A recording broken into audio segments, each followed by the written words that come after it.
नमस्कार दोस्तों, Manjit math magic में आपका स्वागत है। रोज की भांति आज हम फिर से आपके लिए 50 क्वेश्चंस के मिनी टेस्ट लेकर हाजिर हैं। दोस्तों, आज का टेस्ट शुरू करने से पहले हम आपको बता दें कि जो लोग नए हैं वो लोग चैनल को सब्सक्राइब कर लें और बेल आइकन को दबा दें ताकि नेक्स्ट वीडियोज और टेस्ट की सूचना आप तक पहुंच सके। और दोस्तों, 50 क्वेश्चंस के इस टेस्ट को सोल्व करने के बाद आप अपने इसको जरूर कमेंट करके बताएं ताकि पता चल सके कि आपकी तैयारी कैसी है, साथ ही अन्य लोगों को भी तुलनात्मक स्थिति पता चल सके। तो चलिए शुरू किया जाए। आज का पहला प्रश्न, निम्न में से कौन देशबंधु के नाम से प्रसिद्ध हैं? चित्तरंजन दास। बी आंसर होगा। निम्नलिखित में से किसने भारतीय राष्ट्रीय कांग्रेस के कराची अधिवेशन का सभापतित्व किया था? इसका आंसर होगा ऑप्शन डी, वल्लभ भाई पटेल ने। गांधी इरविन समझौते को मंजूरी देने के लिए सरदार पटेल की अध्यक्षता में 29 मार्च 1931 को कांग्रेस का कराची अधिवेशन हुआ था, जिसके अध्यक्ष सरदार वल्लभ भाई पटेल थे। दलित वर्गों का संघ डिप्रेस्ड क्लास एसोसिएशन किसके द्वारा स्थापित किया गया था? भीमराव अंबेडकर द्वारा। ए आंसर होगा। 1920 में अंबेडकर द्वारा the All India Depressed Class Federation दलित वर्गों का संघ की स्थापना की गई थी। 1924 में अंबेडकर ने बंबई में बहिष्कृत हितकारिणी सभा की स्थापना की। 1927 में उन्होंने मराठी पाक्षिक बहिष्कृत भारत का प्रकाशन प्रारंभ किया था। प्रथम धातु निर्मित नर्तकी की मूर्ति कहां से मिली है? इसका आंसर होगा ऑप्शन बी, मोहनजोदड़ो से। यहां से प्राप्त इमारतों में अन्नागार जो है, जिसे धान्यागार भी कहा जाता है, सबसे बड़ा इमारत है। पाकिस्तान में सिंधु नदी को किस उर्दू नाम से संबोधित किया जाता है? इसका आंसर होगा ऑप्शन सी, दरिया ए सिंध। उपनिषद जिन्हें वेदांग के नाम से जाना जाता है की संख्या कितनी है? उपनिषदों की कुल संख्या 108 है। इनमें से कौन सा जैन दर्शन से संबंध नहीं रखता?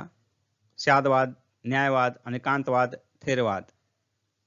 इसका आंसर होगा ऑप्शन बी, न्यायवाद। न्यायवाद एक अलग दर्शन है, न्याय दर्शन कहा जाता है, और इसके प्रतिपादक जो है न्याय दर्शन के गौतम ऋषि हैं। किस युद्ध से भारत में मुस्लिम शक्ति की स्थापना हुई? इसका आंसर होगा ऑप्शन बी, तराइन का द्वितीय युद्ध। 1192 ईस्वी में तराइन का द्वितीय युद्ध मोहम्मद गौरी और पृथ्वीराज चौहान के बीच हुआ, जिसमें पृथ्वीराज चौहान की पराजय हुई और भारत में मुस्लिम शक्ति की स्थापना हुई। तुर्क ए चिहलगानी कौन थे? इसका आंसर होगा ऑप्शन बी, 40 तुर्क अमीरों का समूह। इसका गठन इल्तुतमिश ने किया था, जबकि बलबन ने इसको कमजोर किया, इसका दमन किया। बाजार विनियमन प्रणाली किसके द्वारा आरंभ की गई थी? इसका आंसर होगा ऑप्शन सी, अलाउद्दीन खिलजी द्वारा। इसका उद्देश्य था कम खर्चे में विशाल सेना का रखरखाव करना तथा वस्तु के मूल्य वृद्धि पर नियंत्रण स्थापित करना। महानदी के तट पर कौन सा शहर स्थित है? महानदी के तट पर जो है कटक स्थित है, उड़ीसा का कटक।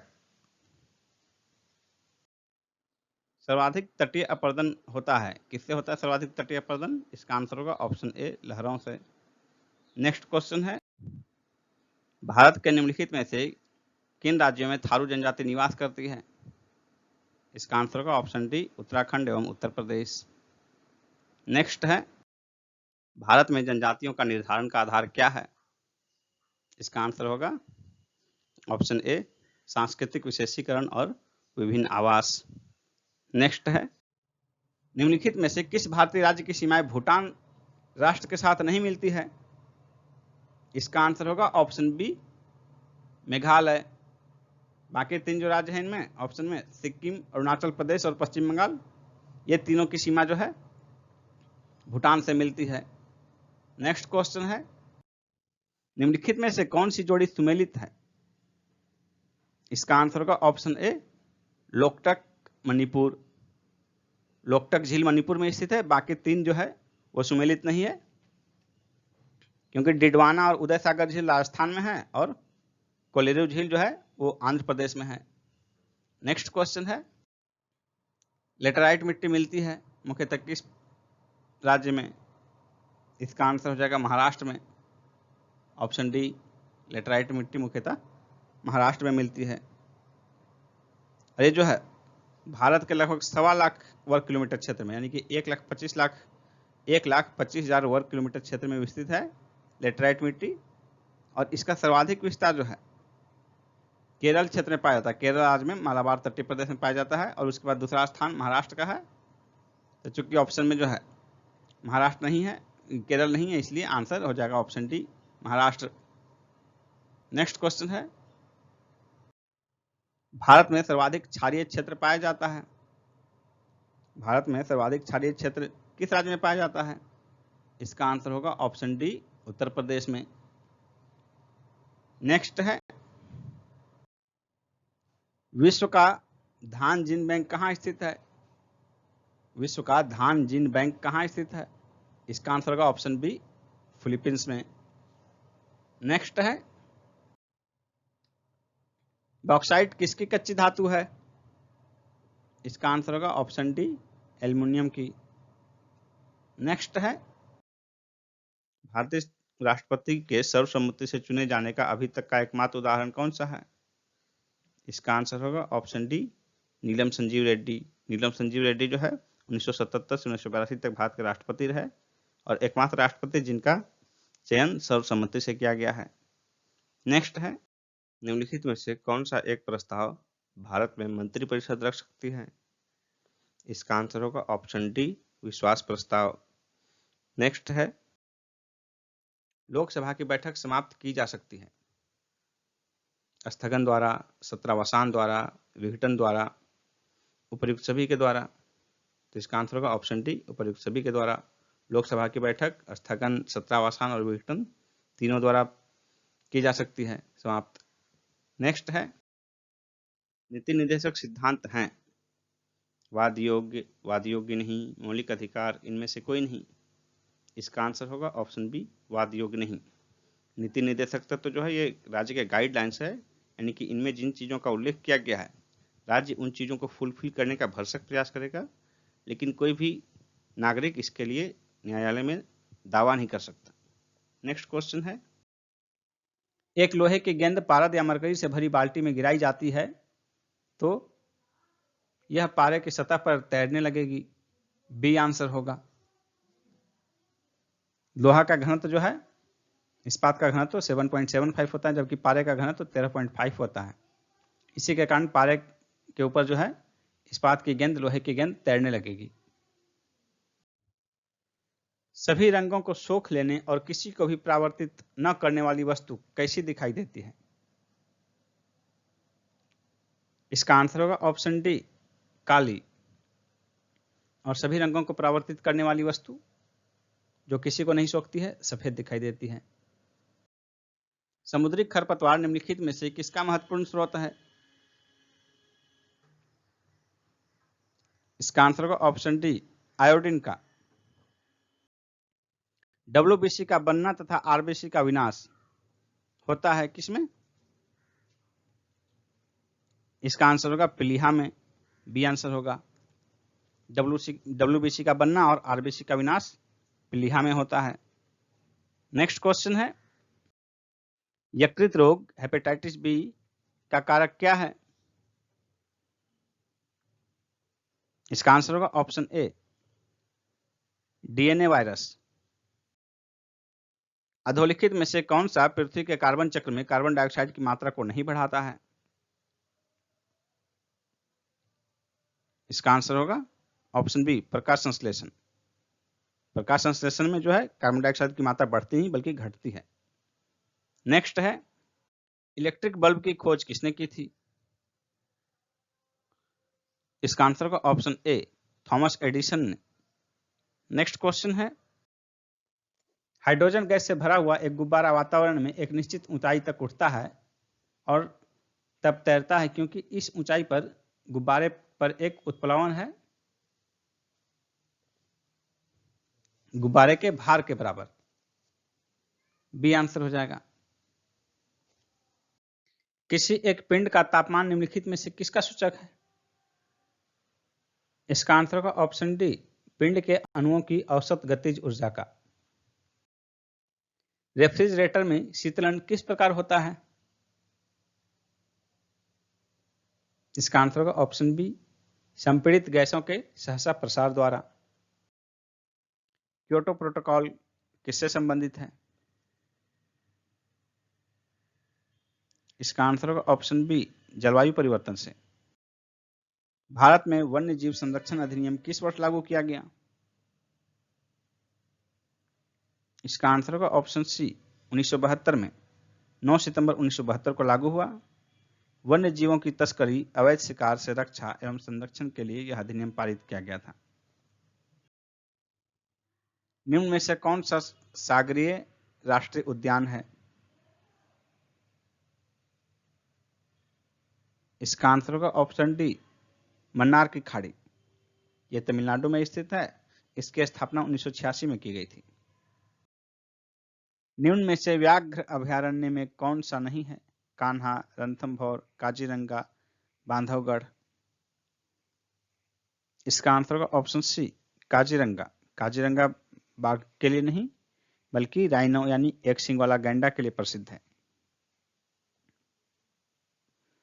यह जो है काजीरंगा, ये असम में ब्रह्मपुत्र के किनारे स्थित है। विश्व का सबसे बड़ा वानस्पतिक उद्यान कहाँ स्थित है? इसका आंसर होगा ऑप्शन ए, क्यू, इंग्लैंड में। इंग्लैंड के क्यू स्थित रॉयल बॉटनिकल गार्डन की स्थापना 1759 में हुई थी। इसे 2003 में यूनेस्को का विश्व विरासत स्थल घोषित किया गया। ऑनलाइन पोकर प्लेटफॉर्म 9 स्टैक्स के ब्रांड एम्बेसडर कौन चुने गए हैं? सुरेश रैना।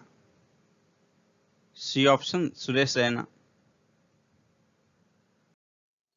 5 स्टार विलेज योजना किस मंत्रालय ने प्रारंभ किया है? 5 स्टार विलेज योजना भारतीय डाक विभाग ने प्रारंभ किया है। बी ऑप्शन, डाक योजनाओं का 100% ग्रामीण कवरेज सुनिश्चित करने के लिए किया गया है। इसके तहत पोस्ट ऑफिस के सभी प्रोडक्ट्स को ग्रामीण क्षेत्रों के लोगों तक पहुंचाया जाएगा ताकि ग्रामीण क्षेत्र में रह रहे लोगों को इसका लाभ मिल सके। दक्षिण दक्षिण सहयोग का अंतर्राष्ट्रीय दिवस कब मनाया जाता है? 12 सितंबर को। सी ऑप्शन, 12 सितंबर। निम्न में से कहां पहला कैनबिस दवा परियोजना प्रारंभ किया जाएगा? जम्मू कश्मीर में। बी ऑप्शन, जम्मू कश्मीर में। कैनबिस भांग के पौधे से तैयार किया जाता है। इसका प्रयोग औषधि के रूप में किया जाता है। कैनबिस। किस देश ने सोशल मीडिया में फैल रहे फर्जी खबरों के लिए असोल चीनी अभियान प्रारंभ किया है? इसका आंसर होगा Bangladesh. A option, Bangladesh. Fitch ratings के सितंबर 2020 के अनुमान के अनुसार चालू वित्तीय वर्ष 2020-21 में भारतीय अर्थव्यवस्था में कितने प्रतिशत की गिरावट का अनुमान है? इसका आंसर होगा 10.5%। भारतीय अर्थव्यवस्था जो है 10.5% गिरावट का अनुमान है। 1975 में स्वर्ण पदक विजेता विश्व हॉकी के भारतीय टीम के कप्तान कौन थे? इसका आंसर होगा option B, Ajitpal Singh. Next है मीन, लियो, मेस। ये क्या है? ये राशियां हैं। हिंदू धर्मशास्त्र के अनुसार कुल 12 राशियां हैं। उनका नाम सुन लीजिए। मेष, वृष, मिथुन, कर्क, सिंह, कन्या, तुला, वृश्चिक, धनु, मकर, कुंभ और मीन। निम्न में से कौन सा मिलान गलत है? मैकमोहन रेखा चीन सही है। रेडक्लिफ रेखा पाकिस्तान सही है। डुरंड रेखा अफगानिस्तान, ये भी सही है, यानी कि इनमें से कोई नहीं आंसर हो जाएगा, डी ऑप्शन, क्योंकि ए बी सी तीनों मिलान सही है। ये रेखाएं जो है भारत के किस देश के साथ लगती हैं वो दिया गया है मिलान करने के लिए। नेक्स्ट क्वेश्चन है, बीजक किसकी रचना है? कबीर दास की। शताब्दी एक्सप्रेस रेलगाड़ी का नाम किसकी शताब्दी का द्योतक है? जवाहरलाल नेहरू का। 1889 में इनका जन्म हुआ था। इन्हीं की जन्म शताब्दी जो है 1988 में ये चलाई गई थी शताब्दी ट्रेन, और पहली शताब्दी ट्रेन जो है नई दिल्ली से झांसी तक चलाई गई थी, जिससे कि बाद में बढ़ाकर भोपाल तक किया गया। दोस्तों, यदि आप बीपीएससी की तैयारी कर रहे हो और उसका क्लास करना चाहते हो तो अनअकैडमी पर क्लासेस चल रहे हैं और नए बैच भी शुरू होने वाले हैं। देखिए, अपकमिंग बैचेज ये शुरू हो रहा है 15 दिसंबर से शुरू होने की तिथि है और ये समाप्त होगा 10 जुलाई 2021 को। विजय बीपीएससी 10 महीने का फाउंडेशन बैच है ये, प्रीलिम्स और मेंस दोनों के लिए। और देखिए, अपकमिंग बैच दूसरा है टारगेट बीपीएससी, ये भी 10 महीने का फाउंडेशन बैच है इंग्लिश में, बीपीएससी प्रीलिम्स और मेंस दोनों के लिए। इसके प्रारंभ होने की तिथि है 17 दिसंबर और ये चलेगा 10 सितंबर 2021 तक। और जो बैचेज चल रहे हैं ऑनगोइंग बैचेज, वो देखिए 30 नवंबर को स्टार्ट हो चुका है और समाप्त होने की तिथि है 10 दिसंबर, 20 दिसंबर को समाप्त होगा। दूसरा जो बैच है करंट अफेयर्स बिहार स्पेशल और मैथ के लिए, वो 28 नवंबर को शुरू हुआ है और समाप्त होने की तिथि है 20 दिसंबर को। अपकमिंग टेस्ट सीरीज देखिए, डेली T20 20 मिनट में 20 question, Monday to Friday 8 PM। लेकिन दोस्तों, सबसे पहले कि आपको अनअकैडमी ज्वाइन कैसे करना है, तो आप अनअकैडमी का ऐप डाउनलोड कीजिए। ऐप डाउनलोड करने के बाद उस पर सिलेक्ट कीजिए बीपीएससी। बीपीएससी सिलेक्ट करने के बाद देखिए आपके सामने आएगा गेट सब्सक्रिप्शन का ऑप्शन। तो कैसे सब्सक्रिप्शन प्राप्त करना है आपको, टाइप किए यहाँ बीपीएससी, फिर ये ऑप्शन आया, उसके बाद देखिए गेट सब्सक्रिप्शन यहाँ है। यहाँ आपको सब्सक्रिप्शन के लिए क्लिक कीजिएगा तो आपके सामने स्क्रीन पर आएगा। फिर आपके सामने देखिए आप कौन सा कोर्स ज्वाइन करना चाहते हैं, 1 महीने का, 3 महीने का, 6 महीने का या 12 महीने का, 24 महीने, जो भी कोर्स ज्वाइन करना चाहते हैं उसे क्लिक कीजिए। मान लीजिए आप सिलेक्ट कर रहे हैं इसे, सिलेक्ट किए, उसके बाद नीचे देखिए आएगा प्रोसीड टू पे, लेकिन उसके पहले आपको यहाँ पर एंटर करना हमारा रेफरल कोड। रेफरल कोड देखिए आपके सामने है MMM101, MMM101, ये आपका रेफरल कोड है। इसे डालने के बाद आपको 10% डिस्काउंट मिलेगा। और इस कोड का फायदा यह है कि अनअकैडमी के फ्री क्लासेस जब आप ज्वाइन करेंगे तो वहां भी आपको इस कोड का यूज करना है। बिना इस कोड को यूज किए आप फ्री क्लासेस भी ज्वाइन नहीं कर सकते हैं। आगे उसके बारे में बताया जाएगा फ्री क्लासेस के बारे में। तो जब आप यहाँ कोड डालेंगे, इस स्थान पर जब आप कोड यूज करेंगे, उसके बाद आप प्रोसीड टू पे करेंगे, उसके बाद आपके सामने होगा लाइव क्लास अटेंड करने का मौका। तो देखिए how to attend live class, इसमें आप जो भी सिलेक्ट करना है उसे सिलेक्ट करके लाइव क्लास अटेंड कर सकते हैं। व्यू पीडीएफ, आप यहाँ पीडीएफ भी देख सकते हैं। इस तरह देखिए डाउट क्लियरिंग सेशन में आप भाग ले सकते हैं। डाउट क्लियर करना आपको, देखिए यहाँ doubt clearing session. Quiz attempt कैसे करें, तो ये देखिए वीकली क्विज, आप वीकली क्विज भी अटेंड कर सकते हैं। यहाँ आप बेनिफिट्स ऑफ अनअकैडमी देख सकते हैं, पूरा डिटेल से दिया हुआ है, देखिए सभी बिंदु को। टॉप एजुकेटर्स देखिए अनअकैडमी के आपके सामने हैं, टॉप एजुकेटर्स। और दोस्तों, न्यू फ्री प्लान देखिए अनअकैडमी का 1 दिसंबर को लॉन्च हो चुका है। आपके सामने है बेनिफिट्स ऑफ फ्री प्लान, देखिए पूरा डिटेल दिया गया है। Special classes, full length test, live quiz, T20 series. लेकिन दोस्तों, फ्री क्लासेज भी आपको ज्वाइन करने के लिए हमारा रेफरल कोड यूज करना पड़ेगा। यहाँ देखिए एंटर कोड है, यहाँ पर आपको कोड यूज करना है MMM101। इस कोड को यूज करने के बाद ही आपका एक्सेस हो पाएगा फ्री क्लासेज। यहाँ आपके सामने फ्री स्पेशल क्लासेज का डिटेल दिया हुआ है, आप देख सकते हैं डिटेल से।